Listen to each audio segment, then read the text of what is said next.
Okay, I prepared, wasn't sure how much time I would have to wrap things up here and don't have as much time as I thought. So I'm just going to go over highlights of this about what the Course in Miracles says about health and healing. It says some pretty interesting things, and I have a pretty large chapter in my book on the mysteries of the Course in Miracles about healing. And Course says some pretty interesting things about it. And so what I'll do, I've prepared enough, I could talk a couple hours on this, but we'll just go through some highlights and some read some quotes from the Course about it and talk about it. But here's just, it says a number of things that people find kind of difficult to accept about healing, even some of the students do. Here's an interesting quote. Sickness is a decision. It is not a thing that happens to you quite unsought, which makes you weak and brings you suffering. It is a choice you make, a plan you lay.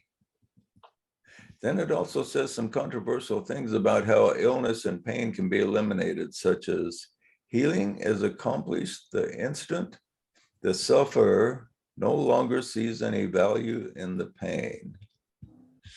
So what do you think about that? That sounds kind of hard to accept for a lot of people, doesn't it? Sickness is a decision that you make. What do you think about that? Who's had a illness before? Everybody's got a cold or sick one time or another. Now, Adam had a problem with his shoulder and then his back. Did you decide that that's what you wanted, Adam? Something in there, something about my personality, I guess, did. Yeah. When you read the Course, it says a lot of things that if you just interpret it literally, you won't be able to understand it. But the way I read the Course is, when it makes statements like this, is that, and we talked about this, I think it was yesterday, how our mind is split. And we often want two things that are contradictory to each other, but we don't recognize that. And we know we don't want pain, but other things we want brings pain, but we don't associate the pain with the thing we wanted. Like if we ate a half a dozen donuts every day, that's going to bring you upset your balance of your chemistry and bring some ill health and pain. If you ate donuts and soda pop all day long, okay? So pretty soon you'd wind up with significant bodily pain from the problems that cause. But if you really like donuts and soda pop, you're not thinking about it. You're not thinking, boy, I'm taking this stuff in and it's going to cause me a lot of pain because I want pain. And so disease and pain is often caused by giving ourselves what our lower self wants. And so that's, if we see it from that point of view, we can see how the Course in Miracles makes an interesting point there. Here's what the Course kind of explains what it means here when it speaks of sickness. Here's another quote.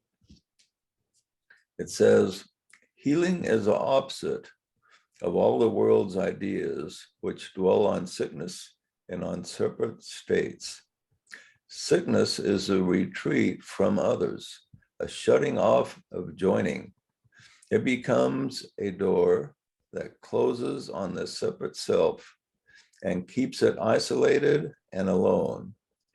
Sickness is isolation, for it seems to keep oneself apart from all the rest, to suffer what others do not feel. It gives the body final power to make the separation real and keep the mind in solitary prison, split apart and held in pieces by a solid wall of sickened flesh, which it cannot surmount. Okay, and the Course makes this point that the body is like a prison that keeps us feeling like we are alone and we're not united with anybody else. And that's an interesting statement. Most people don't really think of it that way. Even a lot of esoteric people never really don't think of the body as a prison. But it's interesting that like if somebody else has a pain, even somebody close to you, like your spouse, you don't feel that pain. You may have some empathy. Say your spouse has a backache. You have some empathy. Well, I'm sorry you have a backache, but you might think, boy, I'm glad my back's okay. And physically, you don't feel anything. Like say, you might feel a little empathy. But it points out that this separation that we have is one of the causes of all the illness and sickness that people have, is this isolation in a body where we feel isolated and alone. So sickness is isolation.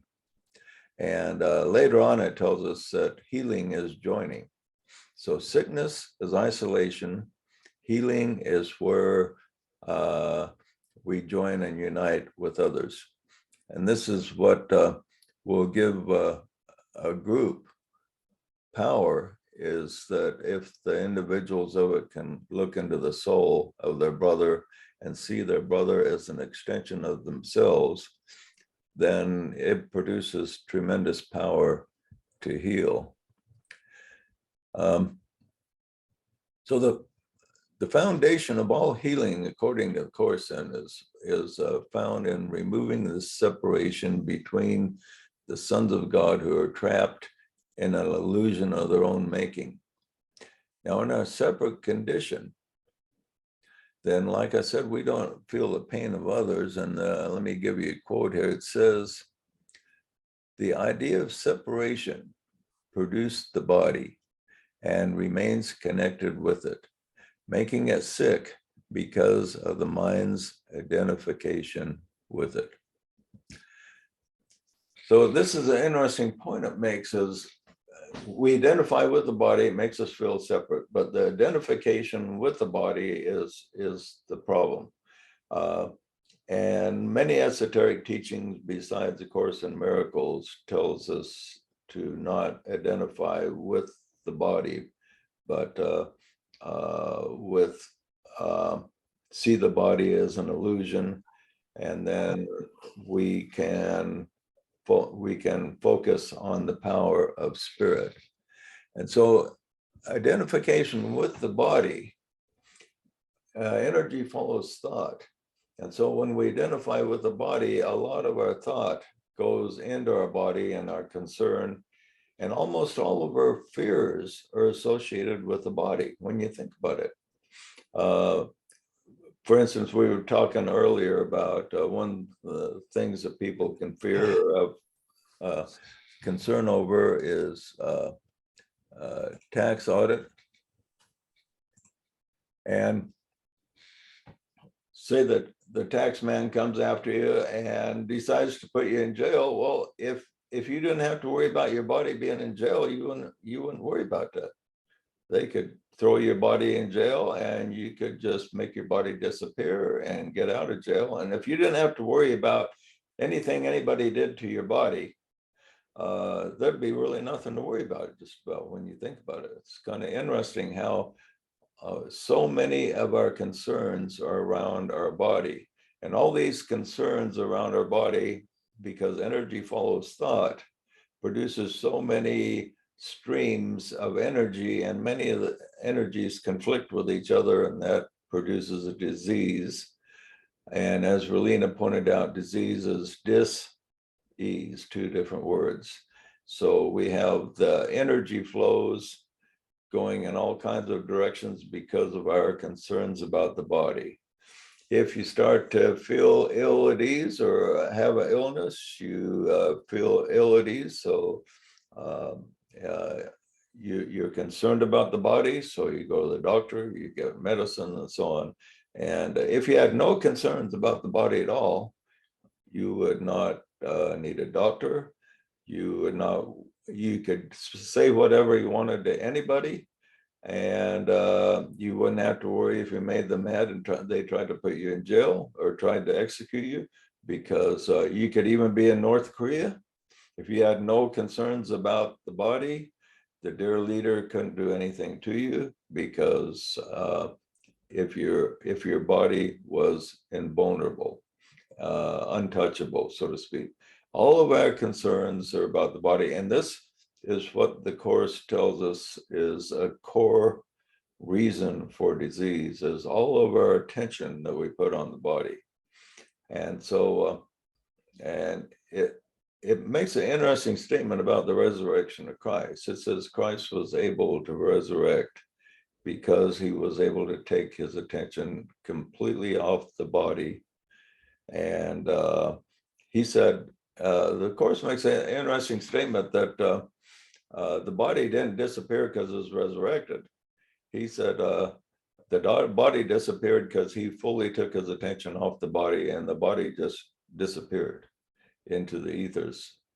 And then it said when he appeared again, he just rethought his body by the power of his thought, is what the Course says. So that's an interesting twist. I haven't read anywhere else on how the resurrection happened. How do you take your attention off the body? By placing it on spirit, we shift our attention. The Course makes this statement about vision, all of our senses. It says all of our senses focus on what is not real. And so we have to take our attention off of the physical and put it on the spirit. And then then we begin to use the senses related to the spirit rather than the physical, which are much higher. And when we put our attention on the spiritual, then that's where our focus is. And then it says the body will just take care of itself if we take our attention off of it. In other words, you don't heal your body by putting a bunch of attention on your body. You take your attention off the body, and then the body just goes to its pretty much original perfection. DK echoes that thing you just said in the Course in Miracles. What did you say, Joshua? The thing you said about the Course in Miracles, DK echoes that. He says something like when the masters reach a certain level, they don't have any more desire as we understand it. And desire is what creates a body. And then they can just recreate it with a Maya Varupa. Yeah, they create with the Maya Varupa, but yeah, he says it a little bit different wording, but I've never seen it put exactly that way. You take your attention off the body and then the body can take care of itself. And DK does tell us to master desire so it doesn't consume us. And then that's a step toward liberation, definitely. And that would do, that's kind of, they outline quite a similar thing, but word it quite a bit differently. Okay, he says this. So the big problem is the separation, and the separation, the body is like the symbol of separation because it makes us feel isolated. Now, after we die, from all the accounts in the world of the soul, there's that feeling of separation is basically pretty much gone. You feel more at union when you're in the soul, this kingdom of the soul. They feel a connection to other souls and a connection to the one great life. But here in the body, the body produces an insulation around us, so we feel like all the feelings of the lower person is associated with the body. So so we need to remove this separation, as the Course tells us, and it says, all sickness comes from separation. When the separation is denied, it goes. For it is gone as soon as the idea that brought it has been healed and been replaced by sanity. So healing comes when the idea that brought the separation it goes. And it talks about denial in a way I haven't seen before. Denial is usually a negative word, but it says there's a positive use of denial. He says there are certain things that we should deny, and we should deny the separation that's produced by the body. In other words, act as if it does not exist. And this will be very healing. So as soon as the idea of separation goes in, so does the illness, according to the Course. It says, no mind is sick until another mind agrees they are separate. And thus it is their joint decision to be sick. And then it tells us that the cure is the uniting with a brother's mind that prevents the cause of sickness and perceived effects. Healing is the effect of minds that join, as sickness comes from minds that separate. And then it makes this interesting statement. No one is sick if someone else accepts his union with him. His desire to be sick and separated mind cannot remain without a witness or a cause. And both are gone if someone wills to be united with him. That's a very interesting statement. So if you want to heal somebody, you unite with him. And if you can unite with him, he can be healed. Now, DK talks a little bit about how Jesus healed people. He said what he did is he saw the perfection in his brother. Somebody he wanted to heal, he would look at them and see the perfection in them. And he says, by seeing this perfection, he says, perfection drives out imperfection, brings imperfection to the surface, he says. And good drives evil from the form of man in time and space. So he looked at the individuals and saw the good, the beautiful, the true, and he did not see a body. So by not seeing a body, he was able to unite his consciousness with theirs. The Christ without, who he was, represented, united with the Christ within the person desiring healing. And as the Course says, when the two become one, then a miracle can occur and a healing can occur. Now, just imagine if we have a larger group of 7 or 12 or 24 become one. Imagine how much greater power to heal could be manifest, or to produce maybe other miracles besides healing. It's kind of interesting to think about. Any comment on that before we move ahead? Yeah, that was the whole idea of letting go of stress or healing, is bringing people into closer proximity. Just by virtue of the fact that we can see, we can see each other's weaknesses and help each other overcome them. It's a big part of it. Yeah. Now the Course teaches several aspects that and levers we can use for healing. And a very important one is the mind. And it says the ultimate key to good health for you and your loved ones is to remove barriers and share consciousness, it says, as if we're one. But unfortunately, the Course tells us that there are a number of problems that create barriers between individuals, and these barriers must be surmounted before success can be obtained. The first and greatest barrier to union of souls is wrong thinking. Our thoughts are very potent forces, and they can lead to health and disease. And the Course makes this quote again. It says, "Are thoughts then dangerous? To bodies, yes. The thoughts that seem to kill are those that teach the thinker that he can be killed, and so he dies because of what he learned." Okay, interesting statement there. He says, yeah, the thoughts are dangerous. Matter of fact, the thoughts that we have learned to think are what causes our death. We don't really have to die, except we think it's necessary to die. So our thoughts are that which kills us.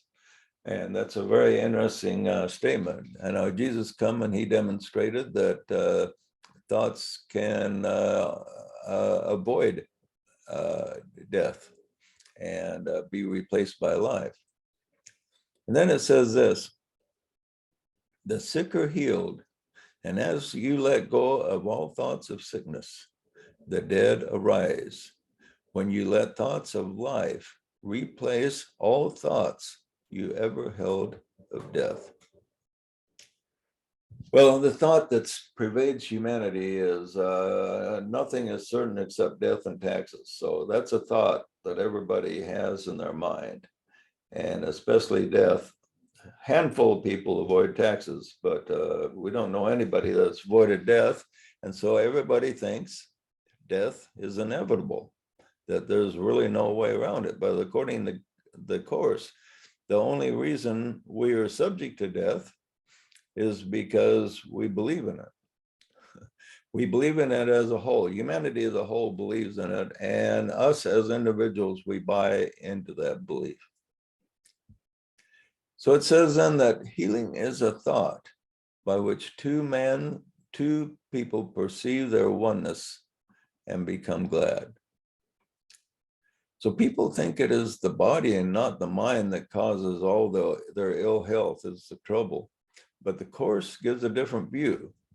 In other words, they say, well, they have bad genes, or they caught some bug or something like this, and their body just responded, didn't have anything to do with their mind. It's just what happened to their body, and they had no control of it. But the Course says this about the body. It says the body cannot heal because it cannot make itself sick. Therefore, it needs no healing. So that's an interesting statement. The body cannot heal. It cannot make itself sick. But this goes completely contrary to what everybody believes. Everybody believes that the body makes itself sick. It's not your thinking that did it. It's just the body caught the virus, and the body made itself sick because it caught the virus, or it caught a germ, or it just got cancer for no reason that anybody knows about, but the body was just weak, and its defenses were down. It's all the body's fault, but that's not what the Course says. The body cannot make itself sick. It needs no healing. Its health or sickness depends entirely on how the mind perceives it and the purpose that the mind would use it for. Thus is the body healed by miracles, because they show the mind made sickness and employed the body to be a victim or effect of what it made. So the body can be healed by a miracle once we realize that the mind made the sickness. It wasn't the body that made you ill. It was your thoughts. And we think a lot of thoughts. The Course says the mind never sleeps. Even when you fall asleep, the mind creates dreams for you. So the mind's always awake, always doing stuff. And and it points out that the problem we have in this reality we're in is that the mind is split. And this is what it calls the fall. The closest relation to what the Bible would call the fall of man is in the beginning, our mind was unified. And when it was unified, there was no such thing as any illness or discontent or fear or any of the stuff that bothers us. But then the accumulative sons of God had their minds directed toward duality, and it caused the mind to be split. And so we have it split into a lower mind and a higher mind. And the lower mind sees itself separated from God and spirit. And the higher mind is still there, and it's still not separated. But the separated mind is where all the conflict comes, and all the disease and pain and suffering originated in this split, what it calls the split mind. And so the Course, the purpose of the Course, it says, is to direct us to unify the mind so it is no longer split. And not only that, but to unify the souls of men so they no longer see themselves as separate from each other, but one life with many parts. And then when we join, as we join back together, miracles of healing can occur.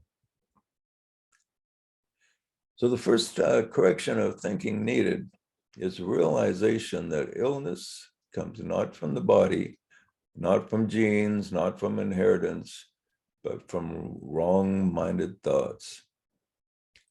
It says these patients do not realize they have chosen sickness. On the contrary, they believe that sickness has chosen them. And then it makes this kind of funny statement: all sickness is mental illness. Kind of you don't want to tell that to a loved one that's suffering with a lot of sickness. They'll probably wind up throwing something at you. But the Course in Miracles does make some statements that if you just blurt them out to a loved one, they will throw something at you. Like one of my favorites is, it tells you, you are not upset for the reason you think. And I've never said that to Artie, because I learned with my last wife not to say that to anybody. I said that once to my ex-wife, and boy, she really got angry at me. I said, you're not upset for the reason you think. But the Course in Miracles makes some interesting statements like this, that if you just blurt them out to somebody, they'll think you're hard-hearted or mean or attacking them. But it says all sickness is mental illness. And by that, it means it's the subject, and that it calls the split mind a mental illness. And everybody on the planet that associates with our physical body has a split mind. So we all suffer a degree of mental illness here.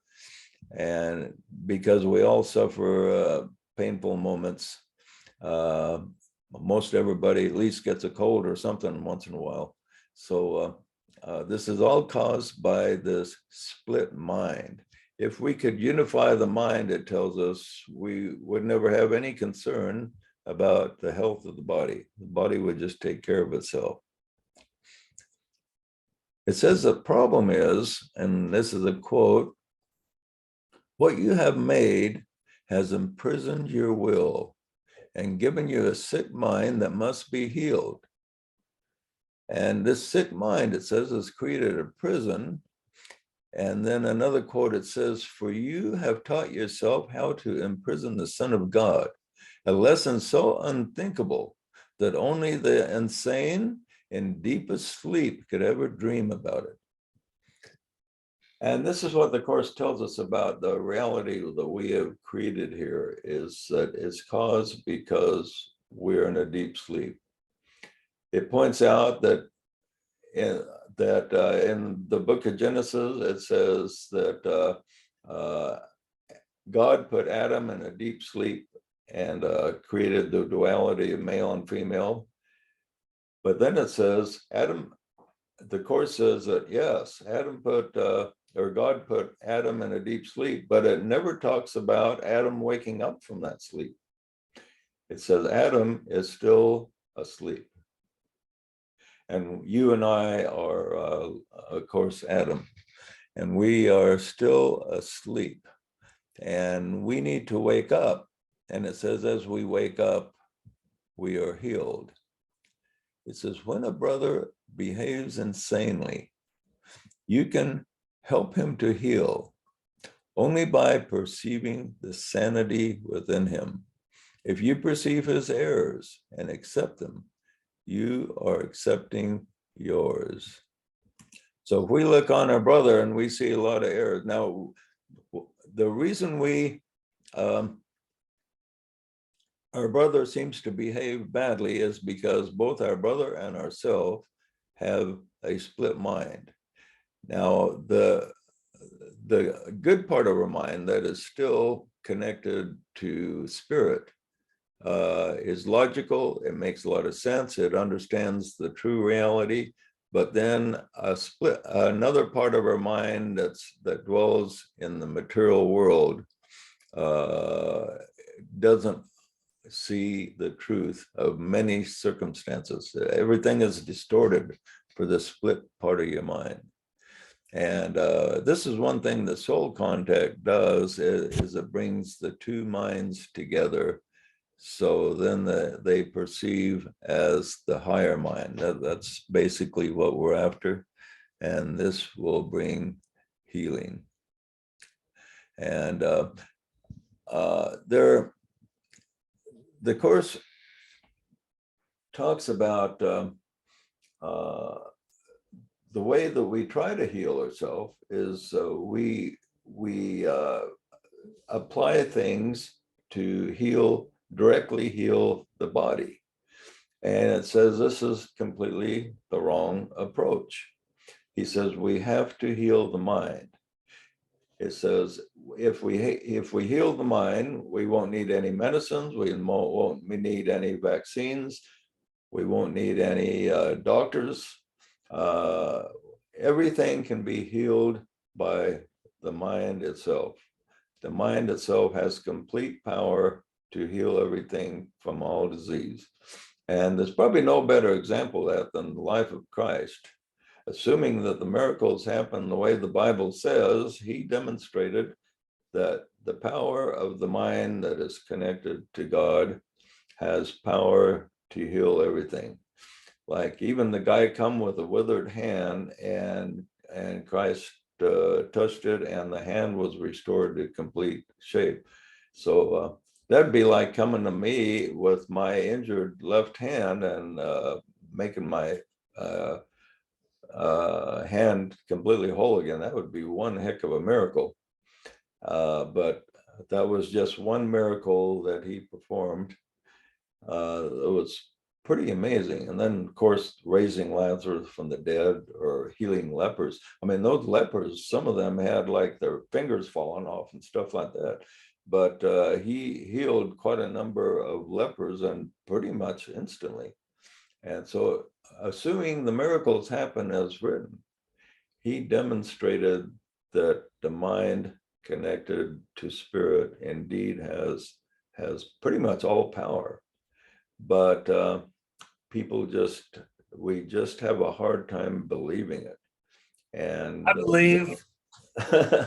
The key to accepting it is rejecting the idea that death has power over the body, because that's the most difficult thing to get over, because like I say, everybody believes in death and taxes, and Matter of fact, if we were to overcome death, there'd probably still be taxes. I can deal with taxes. But if you overcome death, the tax man wouldn't be able to put you in jail. If you had complete control over your body. So you wouldn't have to worry about taxes, even though they probably wouldn't go away.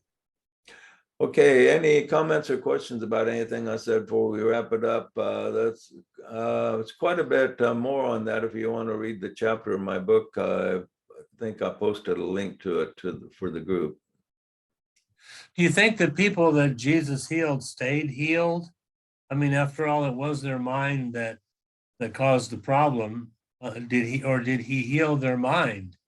Well, I read about several accounts about people that were regressed to the time of Jesus, and one or two of them said that some of them got their disease back after a while. And then there's a story in the Bible itself about the lepers that came to him, and I believe it was 10, and he healed them. And one came back to thank him, and he said, "Where are the other 9?" And the guy says, I don't know. And Jesus says, well, your healing will remain, but theirs will return. So Oh, he said that? I don't remember him saying that. yeah, That theirs would return. right. So in other words, there were probably quite a number that got healed that went back to their old habits. Like he said, after he healed people, he said, sin no more, lest a worse thing come upon you. So in other words, he warned them. In other words, sin is in the original Greek means to have an error. So in other words, he's saying, don't make the same mistakes again, or this healing will not last. Well, you'd have to quit making rockets. Yeah, when I was in the hospital after I had the explosion, the bishop comes in, he said, boy, kid, I bet you that taught you not to make any more rockets, huh? And I said, well, not till I get out of the hospital. That kind of about blew him away. His response tickled me so much. I said that to everybody that come in. I had a lot of people from the church come in and say that same thing. Well, kid, I bet that taught you not to make rockets.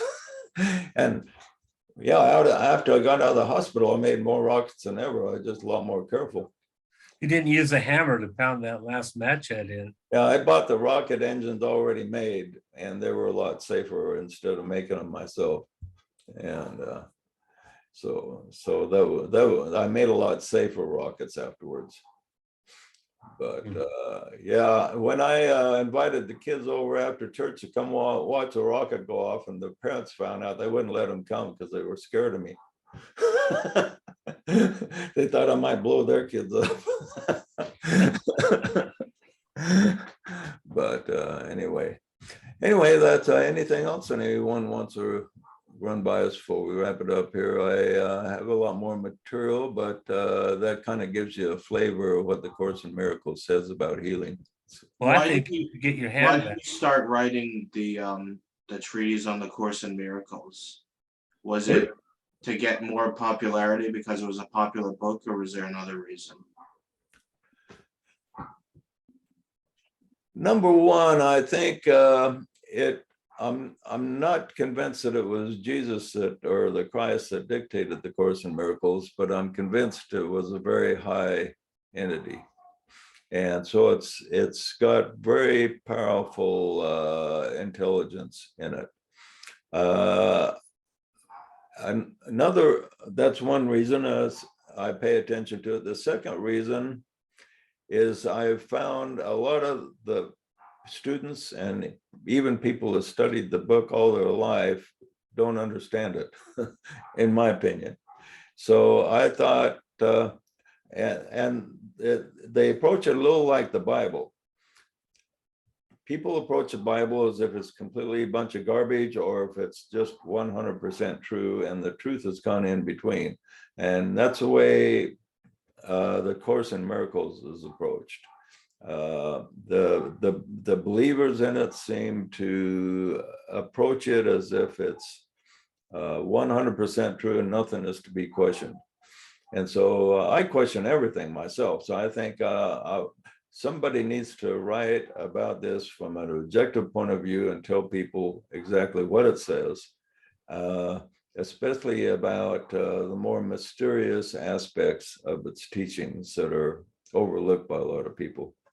And third, a little bit along with your lines, I thought the book may generate a lot of interest because a lot of people do pay attention to the Course in Miracles. I don't know if that was the correct assessment or not. So, okay, anything else? I think you can get your hand back. Yeah, wouldn't it be something if I had that accident, my soul planned that accident, so I could eventually could be get it back? healed. That would be kind of cool. That would be astound my old friends. Well, that's why that man was born blind, wasn't the parents or karma, so he could work his magic and show the power of God. Yeah. Well, maybe we ought to take a trip to the Himalayas and find one of those masters. Maybe we can do it with the power of Ken and Joshua and Asaf and And JJ, then you'd have to write a whole nother book. Yeah, right. Yeah. Well, I'd probably get interviewed on 60 Minutes or something. Well, it'd make you want to prove, it'd want to make you prove that you had your hand lost in the I first. got plenty of proof. So after I had the accident when I was 13. That was a long time ago. And a lot of people know about it. So, okay, anything else before we wrap it up? Well, you've been a good group. We're going to have one more meeting tonight at 2:00 Mountain Daylight Time for the Eastern group. And we're going to have a meditation with them. So anyone that's a night owl here is welcome. And until then, we will see you next week sometime for sure. Thank you, dear. Thank you, JJ. JJ. Thanks, JJ. Thank Great you. job. Great job, everybody. Yeah, good job, Curtis, with your presentation, by the way, and Artie's presentation. And all the good comments we got from everybody and all the good vibes everybody contributed. So appreciate you all. Have a stress-free week. Yeah.